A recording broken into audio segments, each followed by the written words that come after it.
Assalamualaikum warahmatullahi wabarakatuh. Perkenalkan, nama saya Yesi Nurhaliza. Saya dari kelas Sifmankom, Prodi Manajemen Komunikasi. Saat ini saya akan mendeskripsikan tentang salah satu perusahaan di Indonesia. Video ini saya buat untuk memenuhi tugas bahasa Indonesia oleh dosen Ibu Vita. Perusahaan yang akan saya deskripsikan yaitu tentang perusahaan PT Kawan Lama Sejahtera. PT Kawan Lama Sejahtera didirikan oleh nama Bapak Kunchoro Wibowo. Ia lahir pada tahun 1956. Dia adalah seseorang pengusaha yang berasal dari Indonesia. Ia adalah putra pertama pendiri grup Kawan Lama Sejahtera, atau disebut juga Bapak Wong Jin. Awal dari perusahaan ini dibangun, awalnya hanya berukuran 3 kali 3 meter di kawasan Jakarta, yaitu di Glodok, pada tahun 2014. Hingga saat ini, sampai 2023, sudah berkembang menjadi beberapa anak perusahaan milik grup Kawan Lama Sejahtera. Ada beberapa anak perusahaan PT Kawan Lama Sejahtera, yaitu salah satunya adalah PT Foods Beverage Indonesia, PT Home Center Indonesia, lalu S Hardware Indonesia, lalu Toys Kingdom Indonesia. Grup Kawan Lama Sejahtera ini bukan hanya tentang menjual perkakas, namun sudah berkembang menjadi banyak, yaitu seperti makanan, lalu peralatan kebutuhan rumah, lalu peralatan untuk mainan anak, dan lebih banyak lagi sih ke makanan ya, yang saat ini berkembang pesat, yaitu tentang makanan-makanan ala Korea, atau bisa disebut dengan chat time dan kapbob. Nah, masa kecilnya sering dihabiskan di toko ayahnya.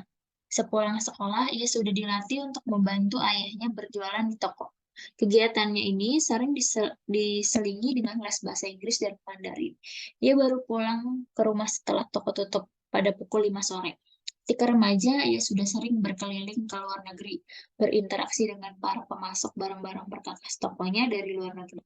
Ia juga sering berkunjung ke berbagai pameran perkakas. Meskipun tidak sempat melanjutkan pendidikan formal, karena peristiwa Gestapo 1966, ia tetap mendapatkan pendidikan dengan mengundang guru dan belajar di rumah.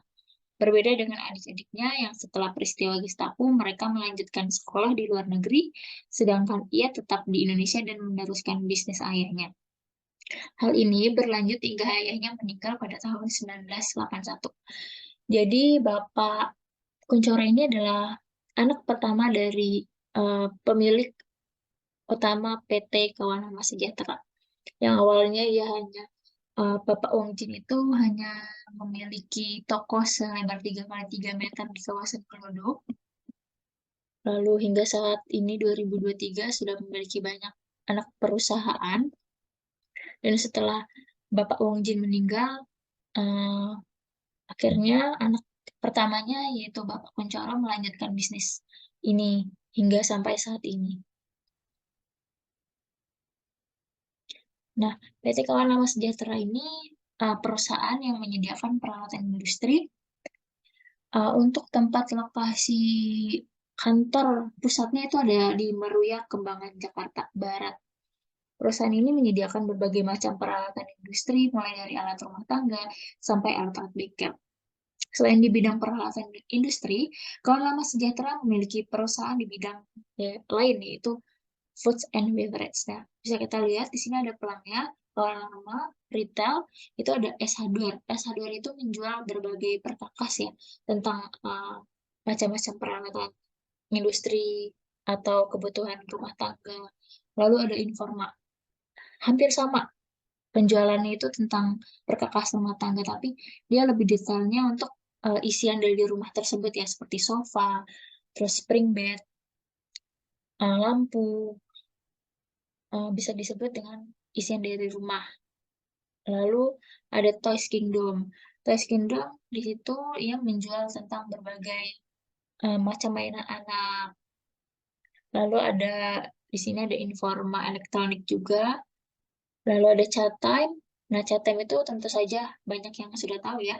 Chatime itu adalah perusahaan minuman. Awalnya dia dikenal sebagai pencetus boba. pada tahun 2011 CATM didirikan di Indonesia, yaitu di daerah Tangerang Sutra kalau tidak salah ya teman-teman. Nah, ya sampai saat ini berkembang menjadi minuman dan bekerja sama dengan Kapbog Makanan yang masih di bawah naungan PT Kawan Lama Sejahtera. Dan CATM adalah salah satu perusahaan yang hingga saat ini saya bekerja di situ. Saya bekerja pada tahun 2016 sampai saat ini. Alhamdulillah saat ini saya bekerja sambil kuliah dan CATM pun ikut mendukung bahwa untuk karyawannya bisa meneruskan dan melanjutkan kuliah sambil bekerja. Nah, lalu ada Ataru. Di sini Ataru itu adalah salah satu industri untuk menjual lebih detail seperti yang saat ini adalah seperti Miniso ya, teman-teman. Di mana ia menjual barang-barang lucu dan unik seperti perintilan-perintilan kipas tangga juga sih.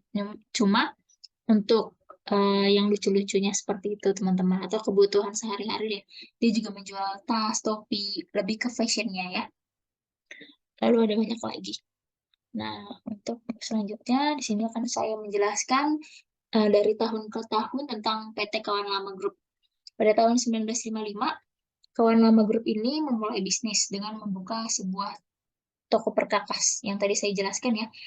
Jadi toko perkakas ini dibuka pada tahun 19 berapa dan berkurang 3 kali 3 digelodok oleh Bapak Kuncoro yaitu Bapak Wong Jin.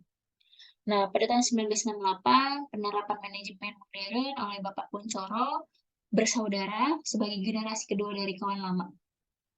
Dan di sini saya juga menjelaskan bahwa PT Kawan Lama Group ini termasuk adalah perusahaan keluarga ya. Karena yang saya tahu, saya bekerja di CATM, dari bagian atas dari seperti manajer atau bagian atas dari CATM. Atasannya itu masih satu keluarga dari Bapak Kuncoro. Jadi seperti adik-adiknya, lalu kakak-kakaknya dari sanak saudaranya itu mereka bergabung dan membuat salah satu perusahaan ini berkembang hingga saat ini ya. Lalu pada tahun 1980 bertransformasi menjadi PT Kawan Lama Sejahtera, diikuti oleh pembukaan cabang dan pusat distribusi di berbagai kota untuk mendukung ekspansi yang masif di lokasi kantor pusat pindah ke sebuah gedung 4 lain di Glodok Jaya. Nah, di sini memang banyak sekali pertumbuhan pesatnya ya, di mana banyak openingan toko dari PT Kawan Lama Sejahtera ini pesatnya itu sangat cepat dari tahun ke tahun. Ia selalu membuka toko hingga saat ini. Lalu pada tahun 1995 PT Asedor Indonesia S didirikan. 2004 toko Informa pertama dibuka di Jakarta. Lalu 2010 toko Tas Kingdom dibuka di Jakarta Pusat. 2011 Gerai Catem yang tadi saya jelaskan pada tahun 2011 Gerai Catem dibuka. Lalu 2016 baru Gerai Kapbog. 2018 Gerai Gindako, Toko Selma, Atari, dan S Express pertama. Dan 2019 di Seoul Catem Atelier. Nah, di sini dijelaskan dari tahun ke tahun, perusahaan ini terus berkembang ya, teman-teman. Bukan hanya menjual perkakas, namun dia berkembang menjadi anak-anak perusahaan seperti menjual makanan, lalu minuman, perkakas lainnya, peralatan rumah, perkawan fashion. Sudah dilihat dari tahun ke tahun, memang perusahaan ini terus berkembang. Dan di Indonesia, salah satu perusahaan yang besar juga ya di Indonesia, teman-teman. Dan banyak juga cabangnya. Nah, kehadiran Kawan Lama ini dimulai dari sebuah toko perkakas berukuran 3 kali 3 meter di Glodok. Tadi sudah dijelaskan ya teman-teman. Pencapaian semua ini yang sudah didirikan dari tahun ke tahun adalah sebuah buah dari kerja keras dan kegigihan serta adaptasi dan inovasi dari seorang Bapak Kuncoro. Hal tersebut kami lakukan sejalan dengan filosofi nama Kawan Lama yang dicetuskan oleh pendiri, yaitu Bapak Wong Jin yang sudah meninggal ya teman-teman. Lalu diteruskan oleh Bapak Kuncoro yang selalu mengutamakan hubungan antar manusia. Dalam hal ini adalah kejujuran, karena dengan adanya kejujuran akan timbul kepercayaan. Jadi di perusahaan ini memang, sangatlah, dikedepankan untuk integritas, di mana integritas adalah yang paling utama, teman-teman. Jadi selama saya bekerja di perusahaan ini, di mana kalau sudah melanggar integritas, ya salah satunya sudah ketahuan misalnya seperti itu, ya tidak ada jalan keluar. Jalan keluarnya memang salah satu aja, itu putus pekerjaan, putus kontrak, bisa dibilang dengan PHK ya, atau keluar dari perusahaan. Karena memang sebelum masuk di perusahaan ini, saya juga harus, mematuhi ada peraturan-peraturan, yaitu salah satunya integritas, di mana kejujuran adalah yang paling utama. Penerapan good corporate governance di organisasi dan operasional bisnis akan meningkatkan kinerja serta citra yang baik bagi Kawalama Group, sehingga berkomitmen dalam melaksanakan tata kelola di seluruh tingkat dan jenjang organisasi dengan berpedoman pada prinsip GCG. Secara internal, kawan lama ini menjunjung pendekatan human-centric sehingga menempatkan semua karyawan sebagai sebuah keluarga besar. Nah, di mana yang saya rasakan di perusahaan ini memang keluarga itu berasa banget ya, di mana kita adanya acara setiap bulan itu ada coffee morning. Coffee morning yang diadakan setiap bulan untuk seluruh BU atau bisnis unit ya dalam satu tempat. Misalnya saya ditempatkan di Harapan Indah. Nah, di Harapan Indah itu terdapat bisnis unit S Hardware, Informa, Toys Kingdoms, Ataru, dan juga Chatham. Nah, di situ kita mengadakan coffee morning secara bersamaan. Walaupun kita beda BU, beda pekerjaan ya, beda tugas, tapi kita tetap uh, menjadikan satu dalam acara tersebut, di mana untuk mengikat tali silaturahmi kita. Nah, di situ juga turut mengundang banyak teman-teman dari kantor kawan lama group seperti HRD, pernah diundang juga regional manager, pokoknya atasan-atasan dari uh, menengah ke atas ya teman-teman. Di sini strateginya itu kita menjunjung tinggi yang bernama I'm Elite. I'm Elite itu demi menjadi organisasi yang senantiasa belajar dan mampu terus berinovasi serta menyesuaikan diri dengan perkembangan zaman. Upaya tanpa henti guna mewujudkan visi perusahaan membawa kami ke titik di mana kami berada sekarang. Saat ini Kawan Lama Group terdiri dari 28 merek usaha, 11 pusat distribusi, dan lebih dari 1.000 toko yang jumlahnya terus bertambah sebagai kontribusi bagi kemajuan negeri. Visinya adalah lebih dari bisnis keluarga, kami adalah bisnis untuk keluarga. Lalu misinya memberikan nilai tambah untuk kehidupan yang lebih baik melalui pengembangan bisnis dan pertumbuhan berkelanjutan. Oke, sekian deskripsi tentang PT Kawan Lama Sejahtera yang bisa saya sampaikan. Kurang lebihnya saya minta maaf kalau ada salah kata. Wassalamualaikum warahmatullahi wabarakatuh. Terima kasih.